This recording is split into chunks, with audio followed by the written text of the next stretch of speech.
Bueno, muchas gracias por sumarse. La idea es hacer una introducción a lo que es el programa ejecutivo Compliance enfocado a la ciberseguridad. Tenemos a Esteban Guerín, quien va a tener el protagonismo, por supuesto, de esta presentación, él como director de este programa.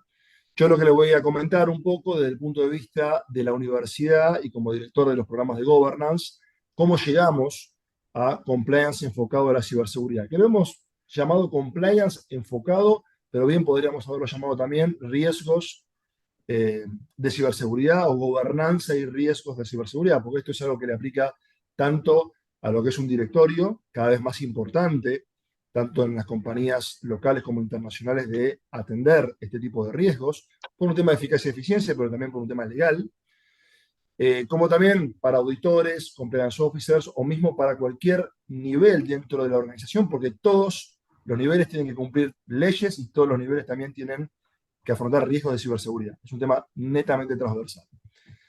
Así que el origen de todos los programas de governance tiene que ver con la responsabilidad de los directorios, que básicamente representan la voluntad de los accionistas, y a partir de la responsabilidad por cumplir resultados de eficacia y eficiencia, de protección de activos, de información, y cumplir con las leyes, además de la gestión, tienen que abordar el control.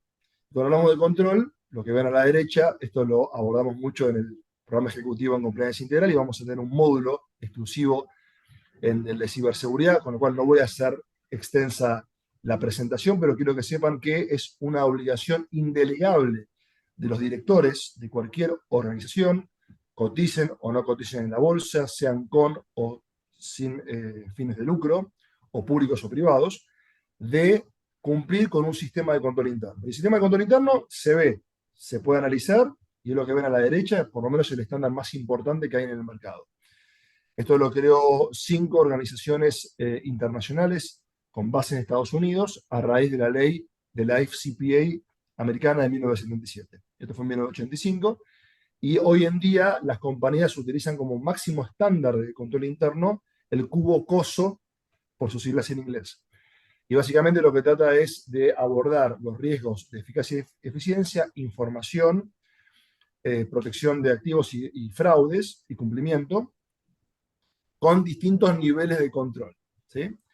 El ambiente de control de cómo la organización decide hacer los negocios, y la evaluación de riesgos, cómo lo evalúa esos riesgos que pueden afectar los objetivos estratégicos de la organización, cómo diseña controles preventivos y detectivos para mitigar los riesgos que pueden afectar el cumplimiento de los objetivos, cómo todos estamos enterados de esos controles para poder aplicarlos, y por último la línea negra, que esperamos no llegar y por eso tenemos estos programas, el control de auditoría o de organismos reguladores que, en caso de que falle todo lo anterior, nos detectan que tenés un problema, ¿sí? Y esto aplica a todos los niveles organizacionales, que es la cara que ven a la derecha, a nivel entidad organizacional, a nivel directivo, a nivel funcional, a nivel taller. Esas responsabilidades de un directorio, si uno los traduce a pilares estratégicos, tenemos el funcionamiento propio del directorio, ¿sí? A través de un código de gobierno societario, donde se establezcan las funciones principales de gestión y de control, todo lo que tenga que ver con la formalización de las decisiones y todo lo que tenga que ver con el establecimiento de comités para seguir adelante esas decisiones. Comité de auditoría, comité de riesgos, comité de control, comité de sustentabilidad, el que sea. Legalmente podemos decir comité de auditoría, el resto son más gestionales. Todo lo que implica la gestión de riesgos, ¿sí? La identificación de procesos, subprocesos y la determinación de controles, todo lo que tenga que ver con la supervisión de las segundas líneas de defensa, que ahí entra compliance, pero también entra legales, también entra seguridad e higiene, también entra seguridad patrimonial, también entra seguridad informática, ¿sí? O sea, todas aquellas áreas que diseñan procesos de cumplimiento obligatorio de la gerencia. La auditoría interna, que no elabora procesos, pero sí supervisa el diseño y la implementación de esos procesos, controla. Y la auditoría externa, y todo lo que tenga que ver el mundo de los minoritarios. Es decir, la selección del auditor externo, en la defensa de los intereses de los accionistas minoritarios para evitar manipulación de información contable, tener información de antemano para tomar decisiones de comprar o vender acciones en detrimento de esos minoritarios que no tienen esa información a tiempo. Todo ese mundo es también parte de las responsabilidades del directorio. Entonces, esos 5 pilares.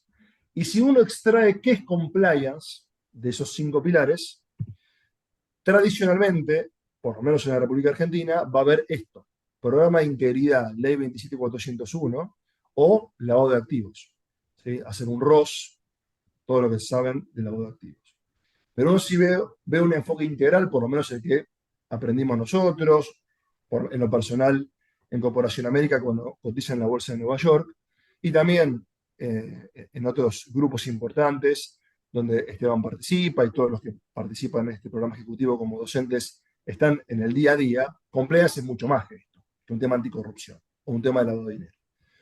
Compliance tiene que ver también con la gestión de riesgos, ¿sí? En forma integral, con el establecimiento de un sistema normativo interno que regule la implementación de controles a lo largo de todos esos riesgos mapeados, no solamente de corrupción, no solamente de lavado de activos, sino también de medio ambiente, de ciberseguridad, temas penales, bueno, todo lo que vemos en compliance integral. En este sentido, bueno, el establecimiento de normas que mitigan esos riesgos y todo lo que tenga que ver con la información contable y la protección de los intereses minoritarios.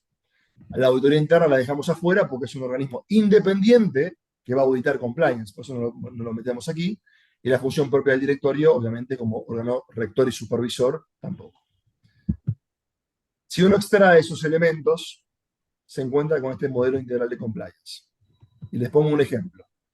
Si uno hace una compra en un modelo tradicional de compliance, va a verificar simplemente si la compra la estoy haciendo a un funcionario público y de alguna manera beneficiándolo y tener un hecho corrupto, oculto. Por eso hablamos mucho de hacer debidas diligencias, hablamos de ver el beneficiario final, hablamos del código de ética, bueno, todo eso es perfecto, ese es el eje rojo. Pero yo en una compra no me interesa solamente saber si atrás hay un funcionario público. Lo mismo cuando doy de alta a una persona nueva en la empresa, no me interesa si es pariente o no de un funcionario. Sí me interesa, pero no es lo único. Y sigo con el modelo de compras. También me interesa que esté debidamente registrada en la contabilidad. ¿Sí? Si es un gasto, si es un activo, que sea información genuina para la toma de decisiones en forma oportuna. También, si cotizo en mercados internacionales, me interesa si esa compra la hago con una empresa hermana, en un árbol societario, que sea en condiciones de mercado, que yo no esté perjudicando al inversor minoritario porque tengo una compañía hermana. Esto pasa, por ejemplo, Corporación América, que tiene aeropuertos, y también otra empresa de Corporación América hace las pistas construye las pistas. Bueno, a Urraquian le convendría probablemente contratar a su propia empresa, pero al minoritario no. Yo estoy invirtiendo en la aeroportuaria, no en la constructora. Estos detalles son también temas de cumplimiento porque impactan directamente en la reputación. Y esa compra, además, me interesa que no me roben, que diseñe controles para que sea una compra que, con adecuada licitación, adecuadas comparativas, adecuadas propuestas de adjudicación y adecuadas autorizaciones antes de la compra. ¿Sí? Que sea necesaria, oportuna, a una calidad adecuada y a un precio adecuado con la calidad. Ese es el modelo integral de cumplimiento, esos 4 ejes. Y además hay otros 2 ejes transversales y sumamente importantes que tienen que ver con, uno, protección de datos personales, que está en todos lados. Ustedes vieron los problemas con Facebook, vieron filtraciones en Mercado Libre, o sea, esto es público, existe y está en agenda mundial. Y ciberseguridad. Todo esto que les conté hasta ahora, brevemente, se puede hacer en forma analógica o se puede hacer en forma digital. Y cada vez hacemos más en forma digital. Toda nuestra vida recorre el eje de la ciberseguridad. Lo que vamos a aprender en este programa tiene que ver exactamente con esto. ¿Sí? Acá llegamos y fíjense que nace de una responsabilidad indelegable de los directorios. Cuando hablo de directorios, hablo también de funcionarios públicos. Hablo de aquellos que toman decisiones organizacionales. Esto, para ir cerrando, ya hemos dictado charlas, clases, implementado este sistema en distintas empresas en distintos países. Acá les muestro algunos ejemplos. Es chiquito, no se ve muy bien, pero el modelo integral lo tienen ahí en cada una de las, atrás de cada una de las presentaciones, con directorios de distintos lugares del mundo. Las compañías, o mejor dicho, los profesores son profesionales que hoy en día están en ejercicio en distintas compañías y los que tratan de transmitirnos es su día a día y privilegiamos siempre en los programas ejecutivos de gobernanza de la Universidad del Museo Social Argentino personas que están realizando esto en el día a día, ¿no? Que tienen, les van a contar cómo hoy en día estos ejes que hemos repasado rápidamente funcionan para que ustedes tengan las herramientas y por otro lado, además de ustedes absorber la experiencia práctica, el corolario de todo esto es que ustedes también hagan una práctica dentro del programa ejecutivo para que terminen de internalizar los conceptos. No multiple choice, sino una actividad concreta. Los programas son más de uno, básicamente compliance integral, crypto compliance y todos los que están viendo aquí. Hoy estamos en el segundo semestre, profundizando en lo que es compliance enfocado en la ciberseguridad. Y como parte de ser,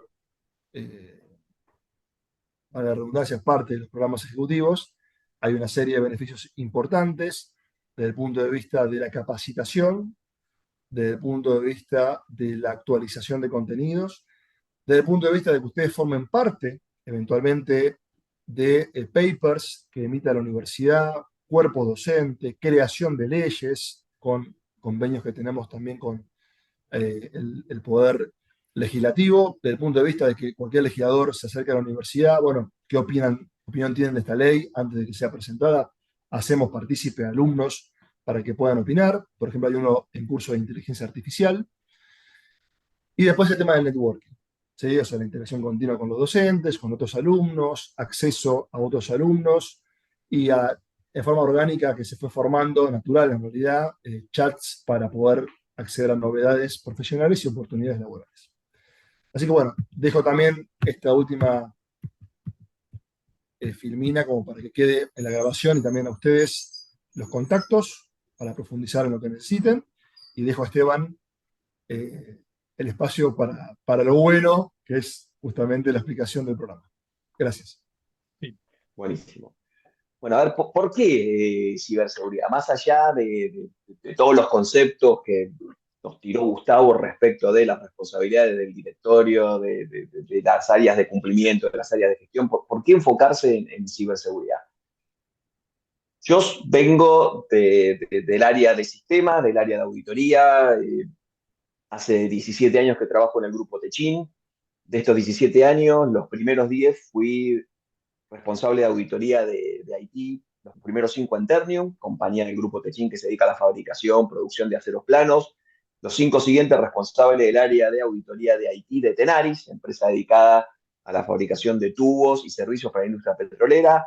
5 años estuve como director de seguridad de Tenaris, como CISO de Tenaris, y ahora los últimos 4 estoy como responsable de protección de datos y riesgos de IT para lo que es Tecpetrol, la empresa petrolera del grupo, la constructora Techin Ingeniería y Construcciones, y lo que es el área holding que le da soporte a todo el grupo Techin. O sea, vengo en seguridad, en auditoría y en temas relacionados con riesgos de ciberseguridad IT más de 20 años y anteriormente trabajé durante casi 12 años haciendo consultoría en implementación de sistemas.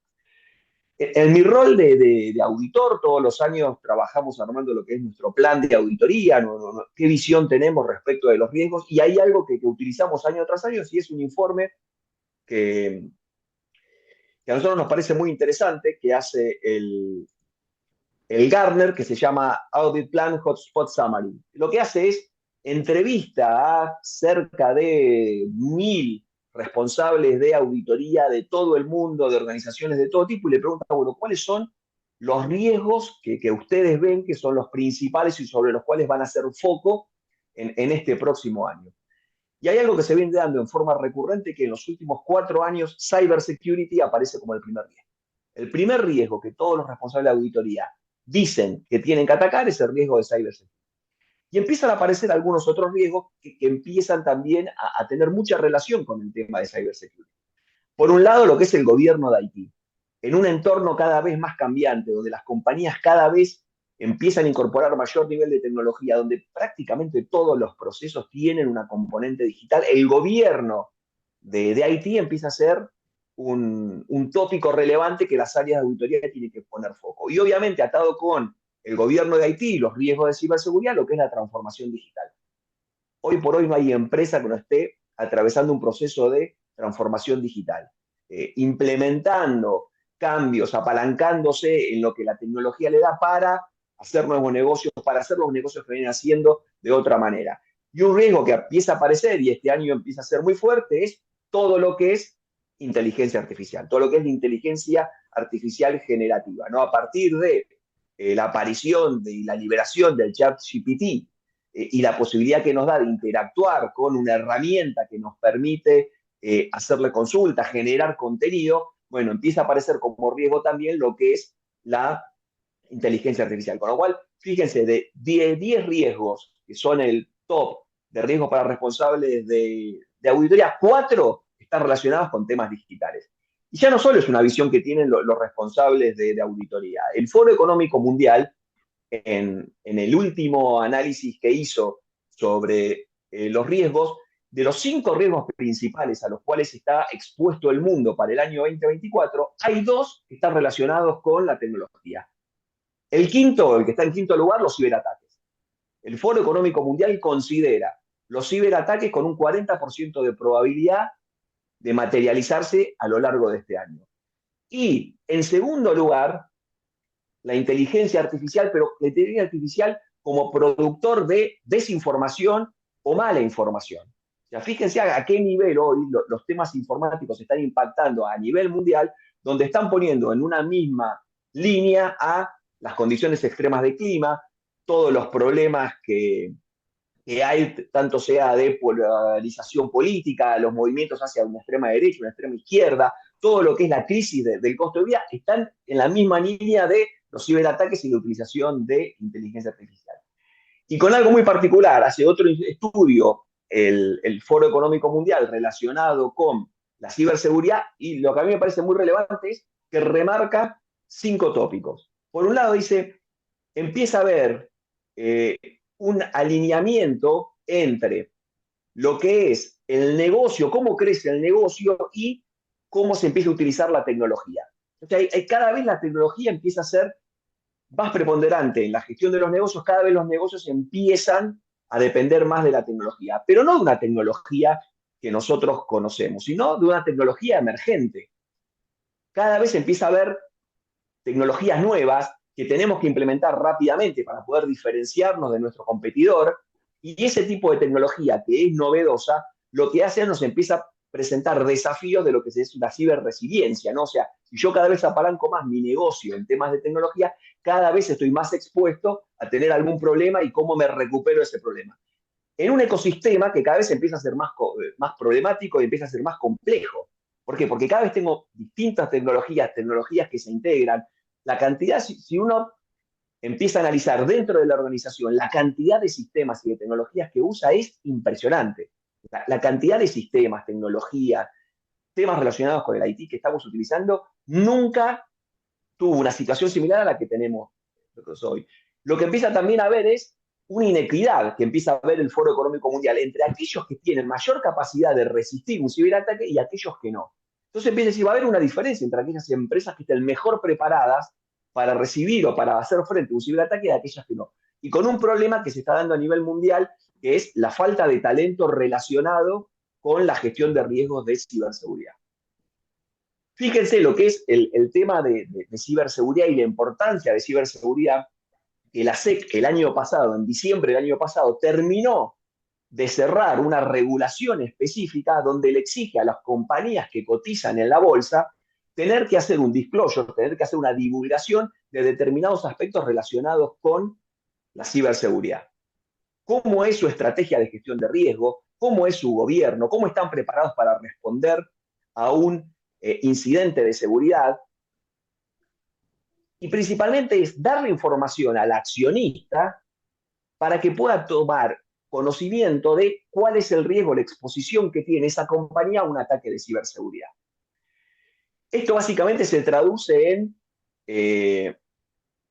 4 pilares, podríamos decir. Por un lado, una gestión de riesgos, ¿no? Que nos dice, bueno, cuál es el esquema de gestión de riesgo, cómo hace esa evaluación de riesgo en la compañía respecto al riesgo de ciberseguridad.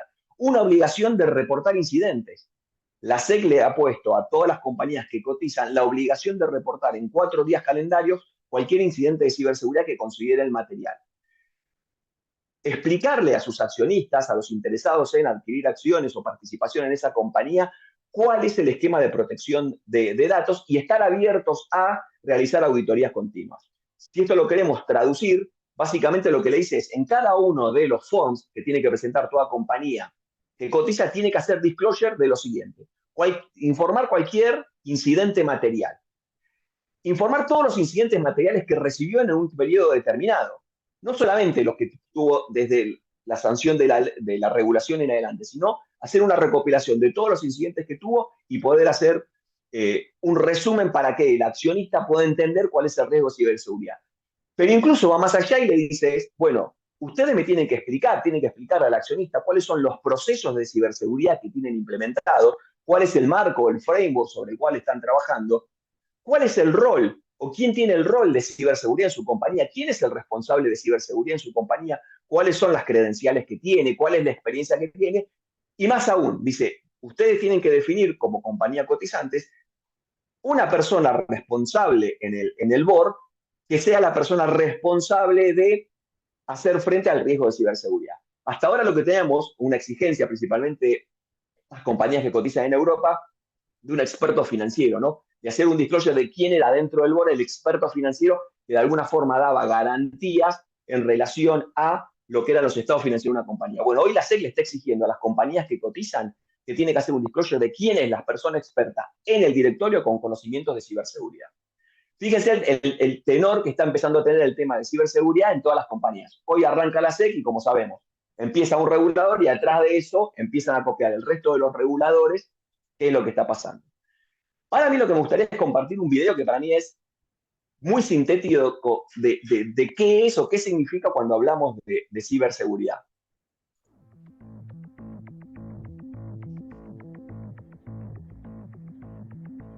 Se escucha el sonido, ¿no? Well, I'm not really sure what it means to become a hacker. That's like some guy in a hoodie who types really fast and stays up all night writing code and cracking passwords. It's not me. I just spy on people and see what makes them click.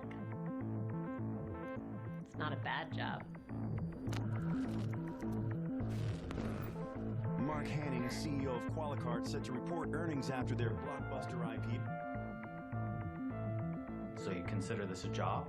I put a lot of work into this. I'm not lazy.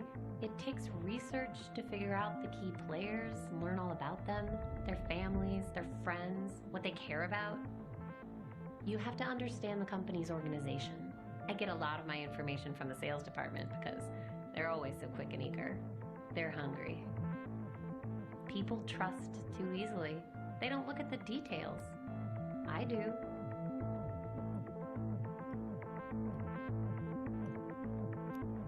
Details matter. That's what I'm good at. It has to look completely believable. It has to look familiar. This is where research is important. It's not some generic piece of spam.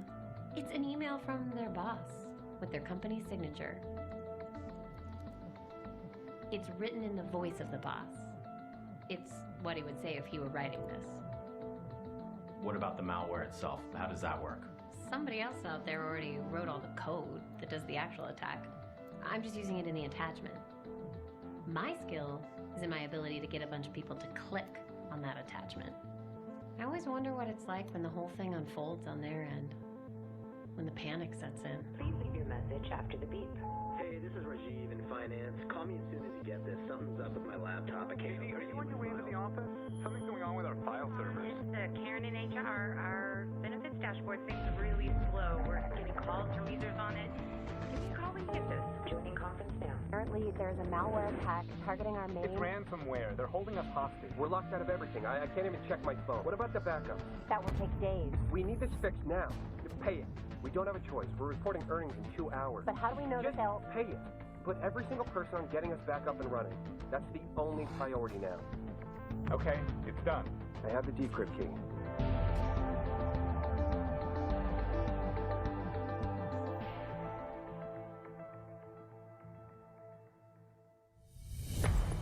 Mark, we have a big problem. The ransomware was just to distract us. They got inside. They got everything.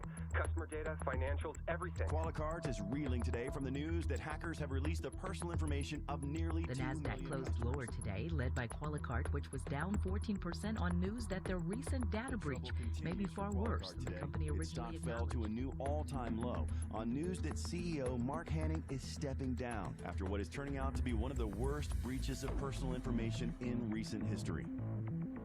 Do you feel bad about releasing the personal information? All the financials? All the money that was lost? All I did was get the files.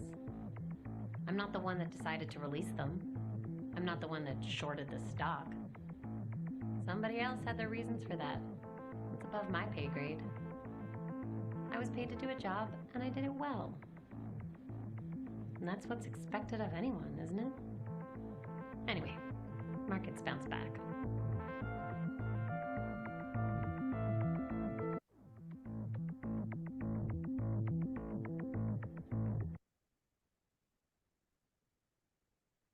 Bueno, ¿qué les parece?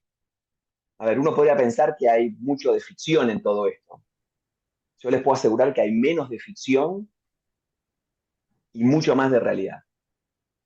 Hoy el mundo del cibercrimen funciona así. Está totalmente distribuido. Hay una persona que se encarga de analizar una organización, de identificar sus personas clave, de ver cómo se escriben, de conseguir la información, de investigar. Hay otro que se dedica a generar código malicioso, que lo pone a disponibilidad de quienes lo quieran utilizar. El que utiliza el código malicioso después lo que hace es simplemente implantarlo en una organización. Hay otro que se encarga de recibir la paga por la liberación de esos archivos. El que se encarga de recibir la paga de esos archivos, hay otro después que toma esa paga y lo que hace es distribuirla por diferentes cuentas. Otros que compran la información en la dark web para poder venderla o sacar provecho.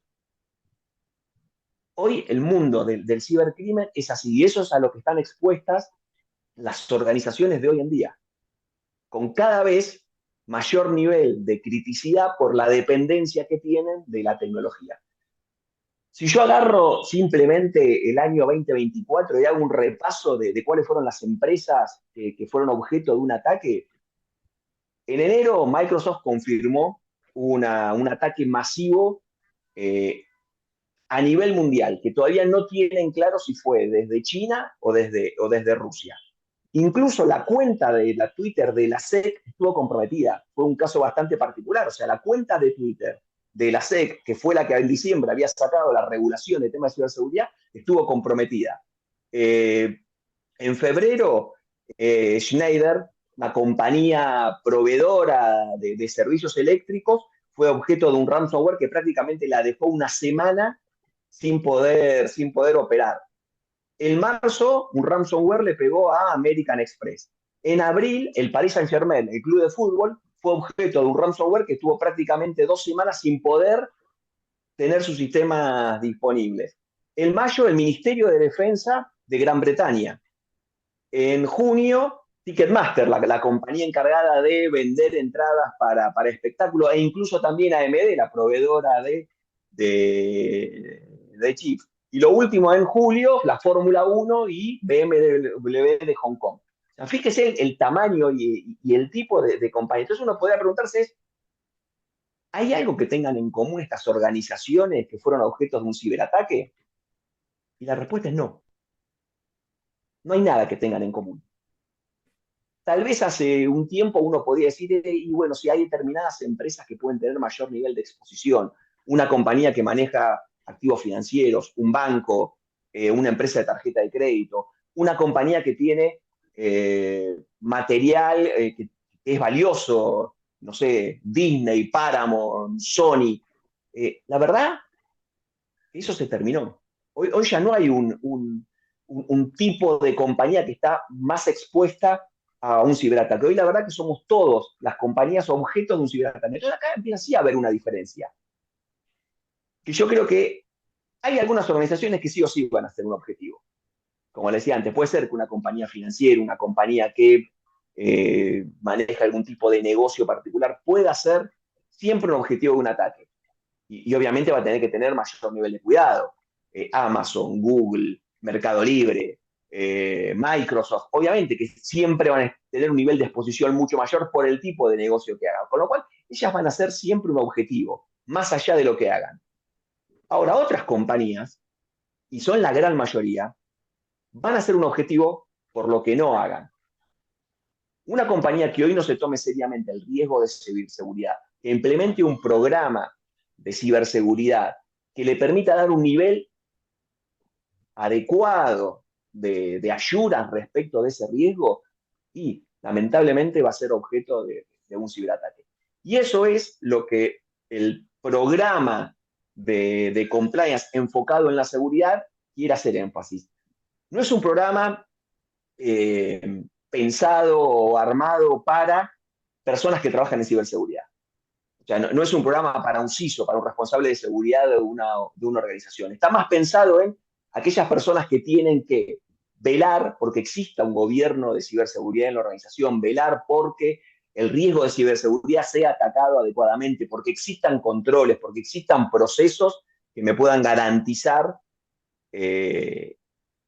un adecuado nivel de mitigación al riesgo tan presente que tenemos hoy en la ciberseguridad. Con lo cual, por un lado, lo que busca este programa es poder entender el impacto del uso de la tecnología, cuáles son sus principales riesgos y amenazas desde el punto de vista de la ciberseguridad. Poder evaluar si la compañía tiene un programa de ciberseguridad, si ese programa de ciberseguridad es robusto, si ese programa de ciberseguridad es acorde a las características de la compañía, y poder evaluar el cumplimiento. Tener una idea general de, bueno, cuáles son los principales aspectos que una compañía debe enfocarse desde el punto de vista de la ciberseguridad, y a partir de allí poder evaluar si ese programa es efectivo o no. Entender si tenemos un esquema adecuado de gobierno, si tenemos políticas, procedimientos, si tenemos métodos de control y qué tecnología tenemos para poder mitigar esos riesgos de ciberseguridad. El programa está dividido en diferentes módulos. Cada uno de los módulos vamos a ir tocando diferentes tópicos. Por un lado, el primer módulo, lo que vamos a tratar de entender y vamos a profundizar en el riesgo de ciberseguridad hoy, entrar un poco más en detalle, hacer un zoom sobre lo que le comentaba hoy para entender cómo es una tipología de un ciberataque, cuáles son las principales amenazas, cuáles son los vectores de ataque, cómo es el ecosistema relacionado con el cibercrimen, de qué es lo que me tengo que preocupar yo en mi organización, cómo entender el nivel de exposición que tengo. El segundo módulo va a estar enfocado en lo que es el gobierno de la ciberseguridad. Bueno, ¿cuáles son la estructura de ciberseguridad que tiene que tener mi organización? ¿Cómo tiene que estar creada? ¿De quién tiene que tener el nivel de dependencia? ¿De quién tiene que tener independencia? ¿Cuáles son las políticas, los procedimientos, los controles sobre los cuales debe velar un adecuado gobierno de ciberseguridad? El módulo 3, que nos va a llevar 2 clases por lo menos, son las funciones de ciberseguridad. Y es entender qué hace un área de ciberseguridad. ¿A qué se dedica un área de ciberseguridad? ¿Cuáles son las actividades que tiene que hacer? Y para enfocarnos en lo que son las funciones de ciberseguridad, lo que vamos a hacer es estudiar diferentes frameworks de ciberseguridad que están hoy y hacer zoom sobre determinados frameworks para entender cuáles son los controles y las áreas de control y los objetivos de control que una compañía debería considerar al momento de tener un programa de ciberseguridad. El módulo 4 se va a apalancar en todo lo que es la clasificación y protección de la información, qué es necesario para poder clasificar la información, cuáles son los niveles adecuados de clasificación de la información, qué herramientas tengo para lo que es la protección de la información. El 5 se centra en lo que es la gestión de accesos, cuáles son los diferentes modelos de gestión de accesos que tengo, cómo es una adecuada gestión de usuarios, una adecuada gestión de contraseñas, cómo tiene que ser todo el proceso de aprovisionamiento de usuarios, controles de accesos, controles de usuarios, bajas de usuarios, cómo es todo el proceso de la gestión de accesos en una compañía. En el módulo 6 hay algo que es fundamental y que creo que es hoy por hoy un pilar porque podemos hacer una inversión enorme en herramientas de ciberseguridad, pero el eslabón más débil hoy en ciberseguridad siguen siendo las personas, con lo cual la concientización de los usuarios en temas de ciberseguridad es crucial. Vamos a dedicarle un módulo específico a entender estrategias de concientización, qué es lo que hacen las organizaciones para concientizar a sus usuarios, cómo miden el nivel de concientización, cómo se hacen ejercicios controlados de lo que se conoce como un ethical phishing o un ethical hacking, de cómo nos autoatacamos para ver cómo estamos preparados para responder a esos ataques, cómo es la gestión de incidentes, se va a tratar en el módulo 7. Una vez que tengo un incidente, bueno, ¿cuáles son los aspectos que tengo que considerar? ¿Cómo tengo que actuar frente a un incidente? ¿Cómo tengo que gestionar ese incidente? El módulo 8 es un módulo específico que ya también lo dimos en el programa de Compliance Integral y que tuvo muy buena recepción, que es el análisis forense. O sea, bueno, tuvimos una situación, pasó un incidente, tenemos un problema. Bueno, ¿cómo podemos hacer para analizar qué es lo que pasó? Entender qué es lo que sucedió en nuestra compañía, dónde hay esas pistas de auditoría que me sirven para poder profundizar ante una situación de un ciberataque, ante una situación de un fraude, ante una situación de un incumplimiento a nuestro código de conducta, donde hay determinados elementos en los sistemas de información que nos pueden ayudar a entender con mayor detalle qué es lo que pasó. Y por último, cómo se relaciona el programa de ciberseguridad con todo lo que es el marco de gobierno organizacional. Estos son los 9 módulos sobre los cuales vamos a trabajar a lo largo de 10 clases, donde vamos a ir repasando cada uno de estos aspectos. ¿Quiénes vamos a estar trabajando en la realización del programa? Bueno, yo como responsable del programa, como les decía, soy director del área de auditoría de riesgos de IT y protección de datos del Grupo Techin, tengo más de 17 años de experiencia en temas de auditoría, control y seguridad de sistemas. Conmigo va a estar también como docente adjunto, trabajando conmigo, Juan Manuel Paladera, que es el responsable máximo de seguridad de Allianz, la compañía de seguros. Gustavo, como director de los programas de gobierno, va a estar participando a lo largo de todas las sesiones. Y lo que me parece que es súper interesante, que vamos a contar con la participación para cada uno de los módulos de diferentes profesionales con un montón de experiencia en estos temas. Si son habitués de ver TN, América 24 La Nación, posiblemente lo conozcan a Gabriel Zurdo cada vez que hay un tema de ciberseguridad. Gabriel aparece, Gabriel es el responsable, el CEO de BTR Consulting, una consultora especialista en temas de ciberseguridad, y hoy está apareciendo mucho en los medios, escribe en La Nación, escribe en Infobae. Le diría que es una persona de contacto permanente en temas de ciberseguridad, y con él vamos a tratar el primer módulo, ¿no? Que nos cuente él cuál es el panorama de ciberseguridad a nivel mundial, de qué es lo que tenemos que preocuparnos. Federico Pierre es el director nacional de ciberseguridad, trabaja en la jefatura de gabinete, y con él vamos a estar en el módulo de clasificación y de protección de la información. Federico trabajó conmigo en Tenaris, una de las empresas del Grupo Techin, y fue el responsable de todo el proyecto de protección y clasificación de la información en el grupo, con lo cual nos va a compartir su experiencia. Santiago López es el CISO de Tecpetrol, que ha realizado en los últimos años una campaña de concientización de usuarios en temas de ciberseguridad que es súper interesante, creando una figura de lo que es un héroe de ciberseguridad para generar química con los usuarios en temas relacionados con la ciberseguridad y cómo protegerse. Adrián Yusi, que es el CISO de Telecom, con él vamos a estar tratando el tema de gestión de incidentes.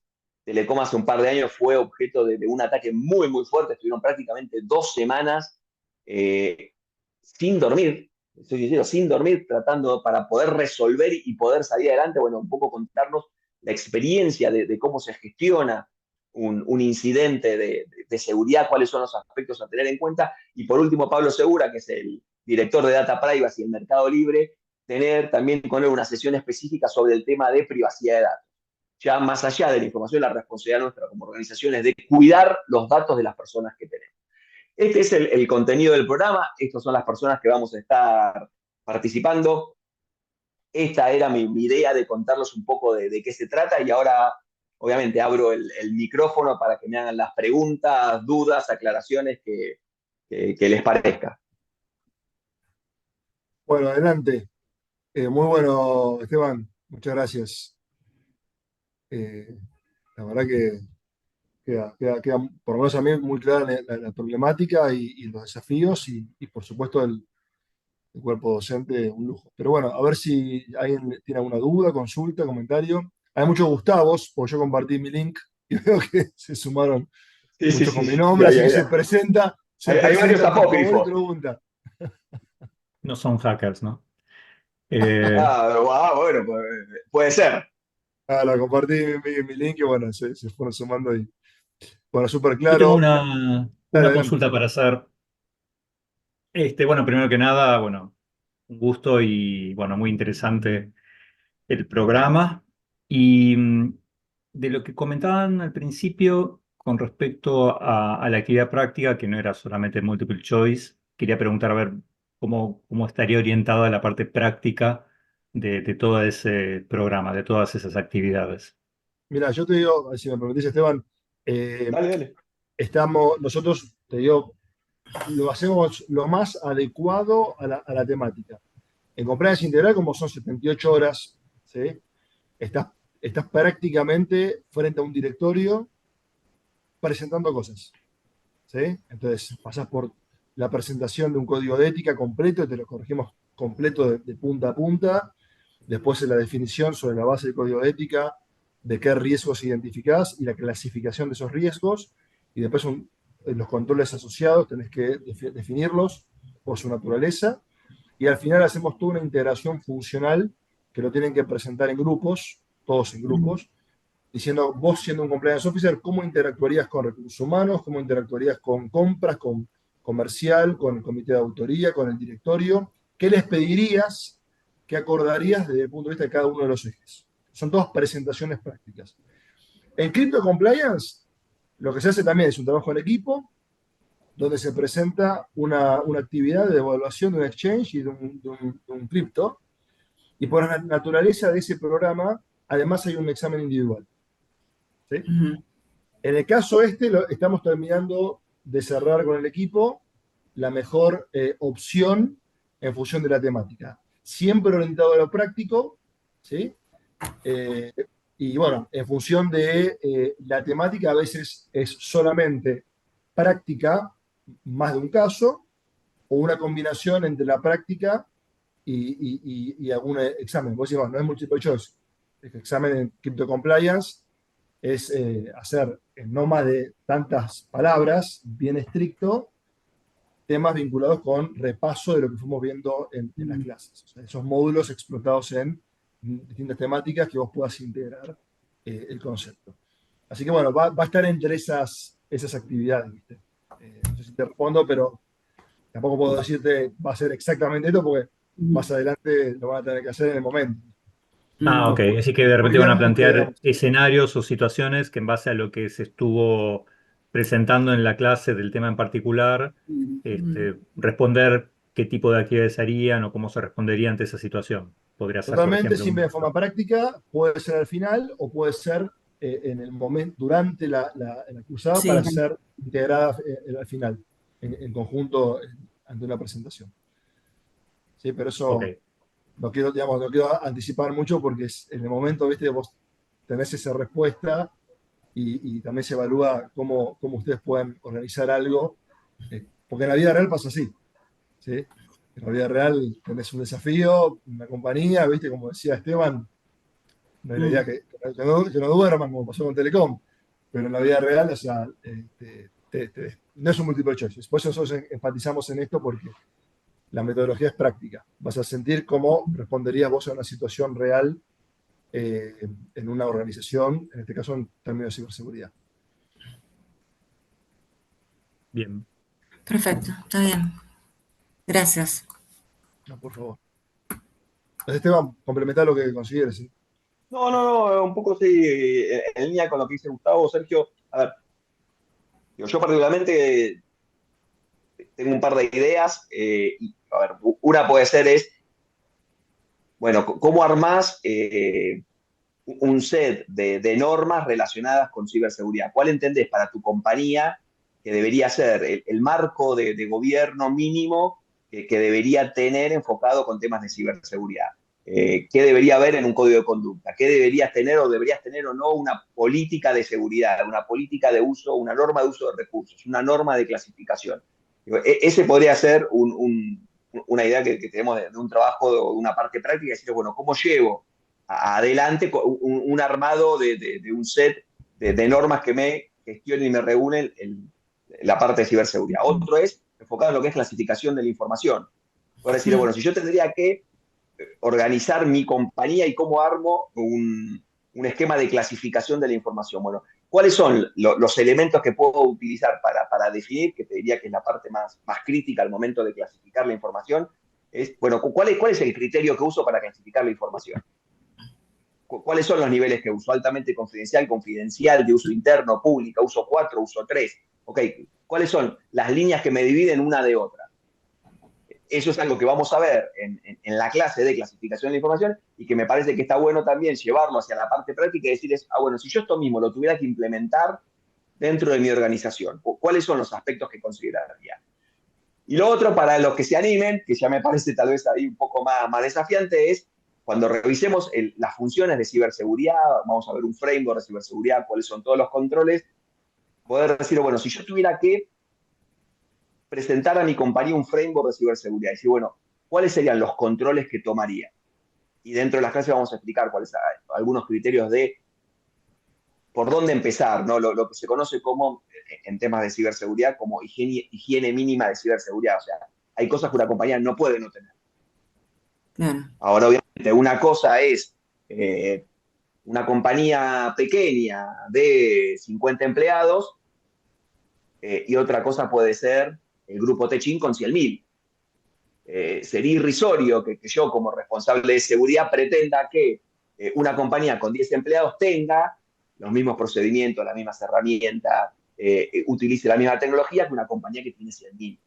Porque es imposible. Entonces, bueno, ese también nos parecía que podía ser un ejercicio práctico de poder tomar y decir, bueno, a ver, si yo tuviera que elegir para mi compañía, con el conocimiento que yo tengo de mi organización, ¿cuáles serían el set mínimo de controles sobre qué me focalizaría? Y un poco ahí, challengear, bueno, a ver, ¿y por qué dejas este de lado y por qué no dejas este otro? Bueno, esa es un poco la idea de cómo tratar de llevar a la práctica esto que estamos viendo. Perfecto. Bien. Bien, gracias. De nada. ¿Alguna otra consulta? No sé si alguno de los Gustavos quiere preguntar. Ahí lo ve Ismael. Lo reconoce. Por el rostro. Si pueden poner los videos de cada uno si quieren, en el marco de la confidencialidad, si los conocemos, pero bueno, si no, no importa. Bueno, ¿alguna pregunta, duda, comentario, reflexión?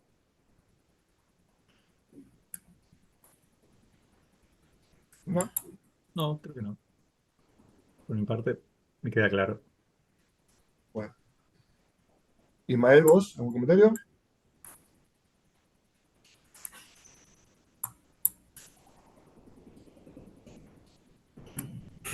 Ahí yo te había dejado una preguntita en el chat. Sorry. No lo Yo vi, trabajo perdón. haciendo revisiones de protección de datos y tengo la idea de que los principales interesados en que hagamos bien las cosas en materia de protección de datos son las áreas de seguridad informática, porque nosotros somos los que decimos dónde están los datos sensibles y dónde hay datos de salud, dónde se almacenan esas cosas. eh, Y a veces uno tiene que interactuar con áreas de seguridad y digamos, es complicado. Y me da la sensación de que son áreas conectadas. Eh, ¿En qué forma o cuándo es que interactuamos los abogados con la gente de seguridad informática y ciberseguridad?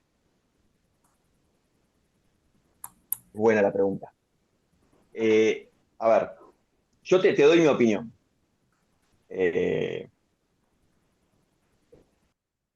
Los aspectos de ciberseguridad,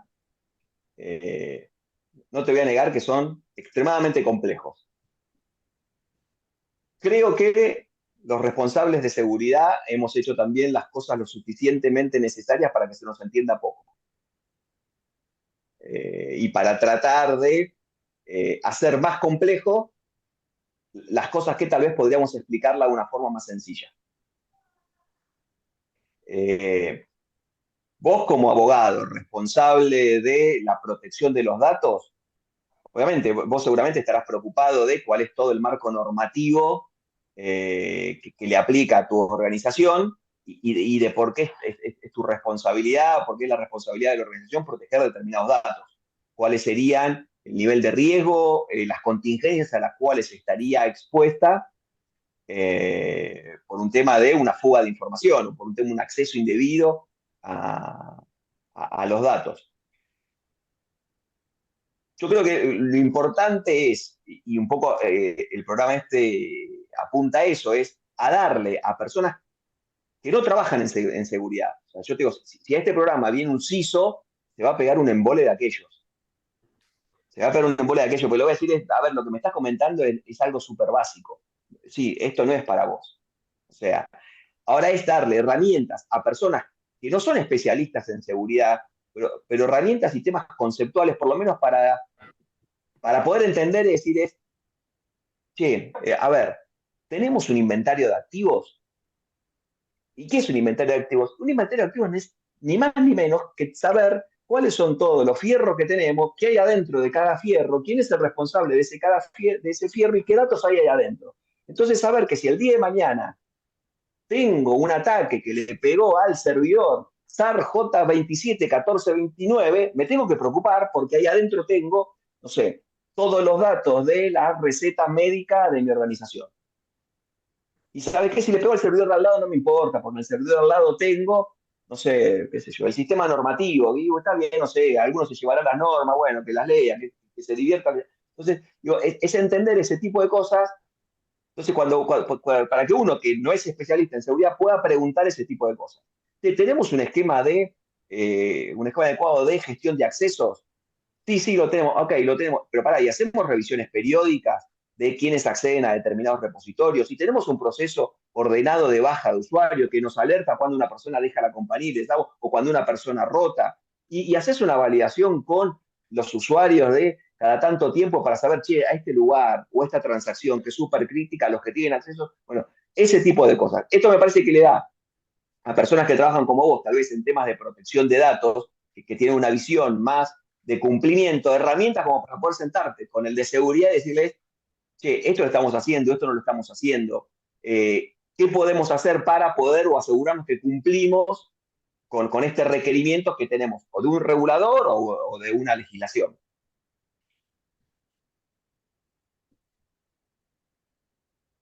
Genial, gracias. Bueno, no sé si hay alguna otra consulta. Bueno, los que tengan alguna duda adicional sobre el programa nos pueden mandar un mail. Imagino que todos están al tanto si se anotaron acá porque conocen un poco más del trasfondo de la universidad y en particular el programa. Agustín Leal escribe, a ver. Uno de los Gustavos escribe. El nombre es Agustín Leal, la LEA. Mi relación laboral con el compliance y la ciberseguridad es prácticamente escasa porque trabajo en la justicia bonaerense. Ah, bueno, está bueno. Te digo que mucha gente de la justicia ha participado en los programas y porque tenemos gente en común. Me sumé porque estoy empezando a interesarme y formarme en la materia, un gusto y bueno, bienvenido. Hace poquito tuvimos la de Crédito Compliance, habían fiscales también que han participado y gente de investigaciones, y muy interesante porque, bueno, Ismael, vos participaste en la Crédito Compliance en la primera edición. Muy interesante porque en esta edición, como eran investigadores, estábamos hablando y te sacaban en tiempo real en la blockchain dónde estaba el problema de esa coin, impresionante. Así que bueno, es lindo que en estos programas tengamos, se ha dado siempre, esperemos que también se dé en esta, un mundo bastante heterogéneo desde el punto de vista de la gente que tiene la experiencia práctica, los reguladores, los que trabajan en las compañías, en poderes distintos del Estado. Así que se van armando distintas visiones y en ese sentido termina siendo como un taller, ¿sí? de análisis permanente de casos. Así que bueno, me encanta, Agustín, que te hayas interesado. No sé si quieres hacer algún comentario adicional. Pero bueno, buenísimo que te vayas sumergiendo en este mundo. Según lo que comentó Esteban, bueno, para quienes no son expertos en la materia, es ideal. Y yo siempre enfatizaba al principio, para un directorio, o sea, como gobernanza, todo lo que vamos a ver es lo que necesita saber quienes conducen las organizaciones para decir dónde le aprieta el zapato en esto. O sea, no va a faltar nada en eso. Y de ahí para abajo. ¿Sí? Ahora, cuando nos metemos en el tecnicismo, en el mundillo de los Esteban Greens, en este caso, bueno, no somos CISOs o expertos en ciberseguridad, pero todos vamos a tener un conocimiento alineado con los principales riesgos y cómo actuar, como directorio, como compliance officer, como auditor, en una fiscalía, no la fiscalía especializada en investigaciones, entiendo yo. Si bien vamos a ver, Esteban, ejemplo de cómo hacer una copia de una máquina, cómo mantenerla inalterable, cómo que esa copia sea válida en un juicio para un juez o un fiscal. Eso se ve, ¿eh? O sea, esto no es decir, lo básico son estas políticas. Vamos desde la prevención, la detección y la respuesta y al fuero judicial en materia de presentación de evidencias. También llegamos a eso. Pero bueno, cuando dice Esteban, no es para el CISO, bueno, porque el CISO se metió del día a día y estudiaron, obviamente, 5 años para esto, ¿no? Si no me equivoco. Así que bueno, bienvenido también Agustín y todos los que se han sumado. Bueno, no sé si hay alguna otra reflexión o comentario, y bueno, esperamos, si les interesa seguir profundizando en esto, vamos en el programa ejecutivo, y bueno, y por supuesto las puertas abiertas para cualquier otro encuentro.